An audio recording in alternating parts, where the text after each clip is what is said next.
India shopping mall weddings and festive celebration సరికొత్త designs తో అద్భుతమైన కలెక్షన్. కడప జిల్లాలో ఘోర విషాదకరమైన ఘటన. ఒక వ్యక్తి క్షణికావేశంలో తీసుకున్నటువంటి కఠినమైన నిర్ణయం వల్ల నలుగురు ప్రాణాలు బలైపోయాయి. చాలా దారుణమైన ఘటన.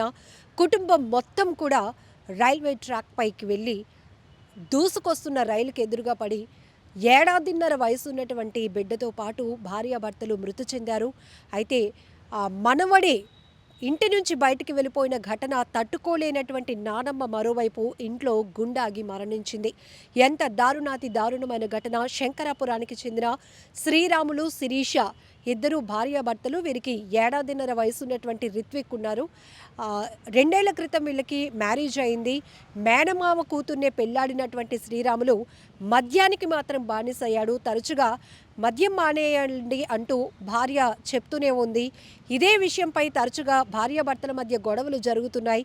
నిన్న రాత్రి తను యథావిధిగా తాగటం వల్ల ఎందుకు అండి, అసలే చిన్నపిల్లాడున్నాడు, ఇంకా మనకి చాలా ఫ్యూచర్ ఉంది, ఇలా అయితే ఎలా అని ప్రశ్నించినందుకు తీవ్ర కోపోద్రిక్తుడైనటువంటి అతను తన భార్యని, బిడ్డను కూడా తీసుకుని రాత్రి 11 గంటల ప్రాంతంలో కడప కృష్ణాపురం రైల్వే స్టేషన్ మధ్యలో ఉన్నటువంటి ట్రాక్ వద్దకు వెళ్ళాడు.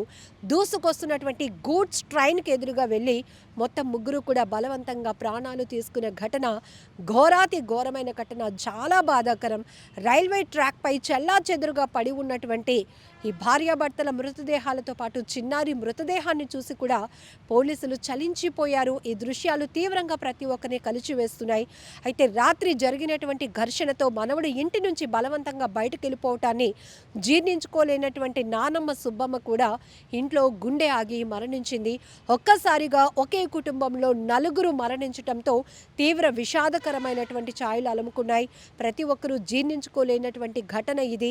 తరచుగా భార్యాభర్తల మధ్య, కుటుంబం మధ్య ఈ మద్యం వల్ల జరుగుతున్నటువంటి తగాదా కాస్త ఇప్పుడు తీవ్ర విషాదంగా మారిపోయినటువంటి దుస్థితి. చాలా ఘోరమైన దుర్ఘటన కడప జిల్లాలో జరిగింది.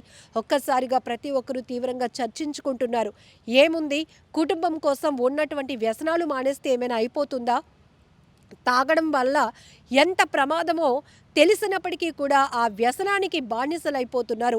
ఇప్పుడు ఏకంగా భార్యతో పాటు ఆనందంగా జీవించాల్సినటువంటి వ్యక్తి శ్రీరాములు తన ఏడాదిన్నర బిడ్డతో పాటు బలవంతంగా ఇంటి నుంచి వెళ్ళిపోయి దూసుకొస్తున్న గూడ్స్ ట్రైన్ ఎదురుగా వెళ్ళి రైల్వే ట్రాక్పై పడి మృతదేహాలు కనిపించడం చాలా ఘోరమైన ఘటన.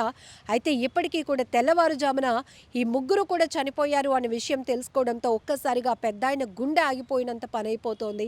ఒకవైపు తన భార్య చనిపోయింది, మరోవైపు మనవడు, కోడలు, అలానే మనవరాలు, చిన్న బాబు, ఇలా మొత్తం కుటుంబంలో నలుగురు చనిపోవడం అనేది ఎంత బాధాకరమైన ఘటన. ఈ మధ్య కాలంలో చాలా వరకు హత్యలు, ఆత్మహత్యలు చూస్తుంటే గనక కుటుంబ కలహాల కారణంగా జరుగుతున్నప్పటికీ పసిపిల్లల్ని బలి చేస్తున్నారు. ఎంత దారుణం. ఆ పిల్లాడి ఫోటో చూస్తుంటేనే మనసు చలించిపోతోంది.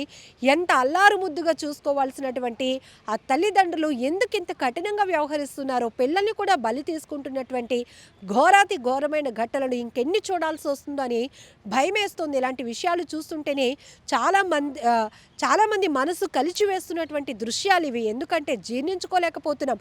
పెద్ద సమస్య ఏమీ కాదు, చిన్న అలవాట్లు మానేమన్నందుకు కూడా దాన్ని పెద్ద ఒత్తిడిగా తీసుకుంటున్నారు. అదేంటంటే తీవ్రంగా వాళ్ళు ఎంత ఘోరంగా తీసుకుంటున్నారంటే ఈవెన్ వాళ్ళు చనిపోవడమే కాదు, కుటుంబంలో ఉన్నటువంటి వారి ప్రాణాలు తీయటానికి కూడా వెనకడుగు వేయటం లేదు.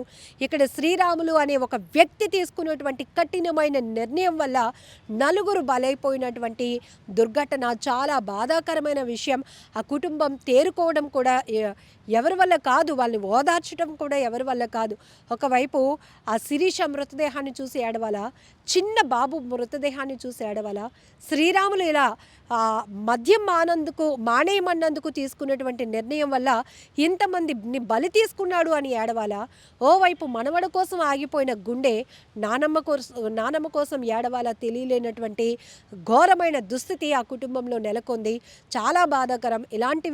ఇలాంటి ఘోరమైన దృశ్యాలు చూసినప్పుడు మనసు చలించిపోవడమే కాదు, చాలా కుటుంబాల్లో మార్పు రావాల్సినటువంటి అవసరం కూడా ఉంది. కేవలం మద్యం అనే బానిసత్వానికి నిర్లక్ష్యానికి గురవుతున్నటువంటి వ్యక్తుల వల్ల కుటుంబాలు విచ్ఛిన్నమైపోతున్నాయి, రోడ్డు పాలైపోతున్నాయి, ప్రాణాలు పోతున్నాయి. ఎంత దారుణాతి దారుణం. మానేస్తే నా బ్రతుకు బాగుపడుతుందని ఒక మంచి నిర్ణయం తీసుకుంటే ఈరోజు కుటుంబం అంతా హ్యాపీగా ఉంటుంది. భార్య తనని నమ్మి వచ్చినటువంటి భార్యతో పాటు ఆ చిన్న పిల్లలు ఎవరైతే కుటుంబంలో తల్లిదండ్రుల పైన ఆధారపడి ఉంటారో వాళ్ళ లైఫ్ కూడా చాలా బ్రైట్ ఫ్యూచర్గా ముందుకు వెళ్ళాల్సినటువంటి పరిస్థితుల్లో వీళ్ళు ఎందుకు మానాలి, వీళ్ళు చెప్తే నేను వినేదేంటి, లేదు ఇది వీళ్ళందరూ నాకు చెప్పడమా, నన్ను నిలదీయడమా, నేను మానను అనుకుంటూ ఒక క్షణికావేశంలో నిర్ణయాలు తీసుకుంటున్నారు. ఇతను కూడా అర్ధరాత్రి 11 గంటల ప్రాంతంలో భార్యని బిడ్డని తీసుకుని ఎదురుగా దూసుకొస్తున్న రైలుకి ఎదురెళ్ళటం ఏంటి, ఆ ట్రాక్పై పడిపోవడం ఏంటి, ఛిద్రంగా పడి ఉన్నటువంటి మృతదేహాలు చూసి ఇంతమంది కన్నీళ్లు పెట్టుకోవడం ఏంటి. ఎంత దారుణాతి దారుణమైన ఘటన కదా. చాలా విషాదకరమైన ఘటన కడప జిల్లాలో జరిగింది.